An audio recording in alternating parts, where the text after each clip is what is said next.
Hello, this is Mike, NoStressMike.com. And what I want to talk about uh, is how I survive roadblocks. Now, um, hey, go. Uh, I am not uh, talking about police roadblocks or military roadblocks. For those, they're simple. They're looking for something. You just stop. You just drive up, answer their questions, and go on. But what I am talking about, I lived in Central America and Asia for a few years. I've had to deal with bandits and some cases rioters. Here in the United States, when I was young, I had to deal with rioters as I'm in a car and they're blocking the road. And there's times I handled it right, and there's times I didn't handle it right. Um, Here in the United States, one time I stopped, and I was young, and so all these people, I thought, boy, what do I do? I mean, I don't want to run over people. You're just starting to drive. You don't never think about using your car to run over people. So I stopped, and when I did, it ended up they were using baseball bats and all kinds of stuff, busted out my windows, my lights, and it was very scary. As a matter of fact, so scary. I'll tell you the truth, I don't remember how I got out of it because now I'm older and wiser, and I'm thinking, well, what did I do? Um, but like I say, I do know my car just got savagely tore up, and they were trying to pull me out of the car. So I'm taking it for granted I did drive out of it. Uh, but now, because of that experience, I learned, well, they have control of the roadway, so they think. Uh, they they're in a number. They're a number of people. So they're like a herd of cows, and they think because there's so many of them, they can control what's going on, and you know. And then, like I say, I've stopped in the past, and I allowed them when I stopped. I allowed them to control me and the situation, and this is it doesn't work. You don't allow them to control the situation because it's not going to be in your favor. Now, I've had bandits stop me, and now it was a little bit different there. Let me see, how do I say that? Okay, they had obstacles in the road, and so I had no choice. I had to stop. And seeing I'm in a foreign country, and every country I go to, you can't have guns.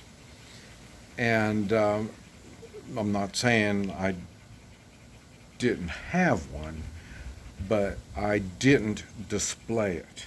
If I had one, I wouldn't display it. I'll put it that way.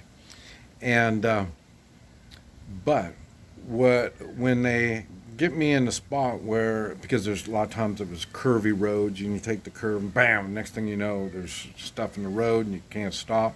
There might be cars behind you. I mean, it's a weird situation. Now, what I did is, and most of the time on stuff like that, they were demanding money. So it was just bandits. They were just robbing you. And when you're sitting in your car, you're at a big disadvantage, a big disadvantage. So I would act like I'm reaching for money, and then I would drop it like I dropped it between the seat and the car or the door. And then I would get out like I'm going to get the money. And then so now I'm out. And I got to remember, I'm surrounded. I mean, I'm surrounded by anywhere from 20 to 40, 50 people. I mean, there's a bunch of them. And a lot of times down there, they had machetes. And it doesn't make any difference. It makes it easier for me if you're armed, because if it's armed, I know you're a threat to my life, and I'm going to react appropriately. Now, when they're all unarmed, and that's what I've been seeing them do here, they're all unarmed and stuff, but you're still under danger. I mean, these people, it's not a, I mean, what are you doing stopping people in a road? You know what I mean? So it can't be good. But anyway, so I would act like I dropped my money, and then I'd open the door and step out, and then when I'd step out, I would come out with a tomahawk. And I made a video talking about that one, but I say, there's been times when I've had people around me with machetes, and so part of the intimidation, it's just more intimidation than just a bunch of people. Now they have weapons. But once I get out of the car, now it's a different thing. And now I've never had to use the tomahawk, but they looked at that tomahawk and they could see that I wasn't going to give them any money. And they ended up moving all the obstacles out of my way, and then I got in the car and I pleasantly drove away. Remember, I can't talk. And when I'm in a foreign language, I don't speak their language. Now, I don't even know, I don't think I would even talk, even here in the United States. You stop me, there's no talking. I'm not going to be doing any talking. Now, just thinking about it, now there's, every time something like this happens, there's different things you have to consider. But right offhand, I wouldn't, I'm saying I wouldn't pull out a firearm. And the reason, and I'm always really bad about pulling out my firearm, because when you pull it out, then other people will pull out theirs. And then we're talking about a gunfight. Now that changes everything.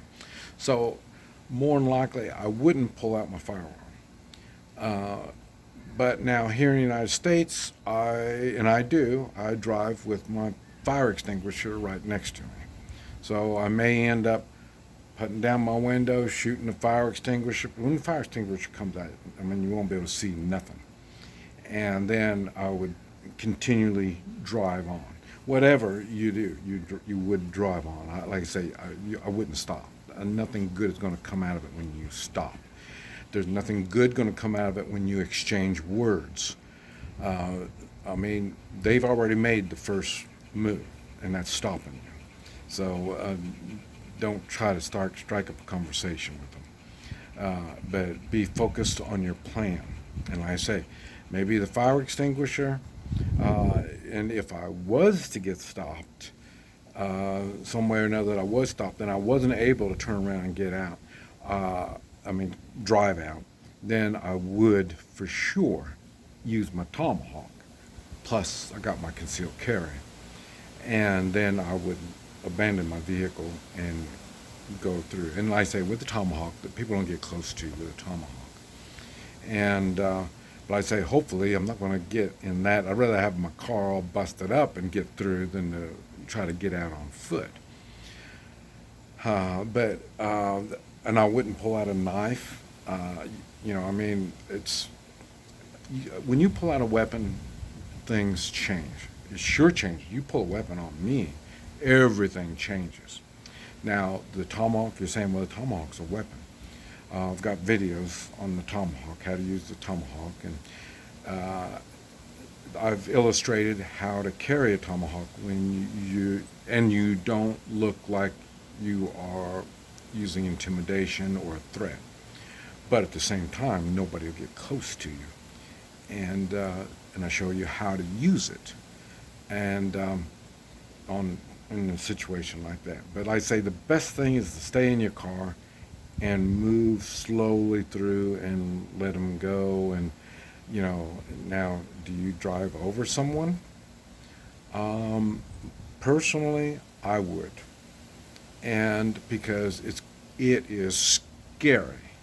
It is real scary when you're surrounded by people and they're yelling, screaming, and like I say, they're beating on your car, your windows, and stuff like that. For sure, your doors are locked, for sure, but still, they're going to be busting it all up, and like I say, they're going to try to get you out, and you don't want to get out. This is why you have options, or try to get me out, because they don't really know me. Anybody personally, I'm not going to try to do it. So, and that group mentality, that tribal mentality, they think they can do stuff to me. So that's why I would show them not. If you're following another car through this group and they're going slow and easy, stay up close to them and go slow and easy with them right on through. But be prepared, like I say, fire extinguisher, um, maybe tomahawk, maybe a firearm, especially if they start getting in.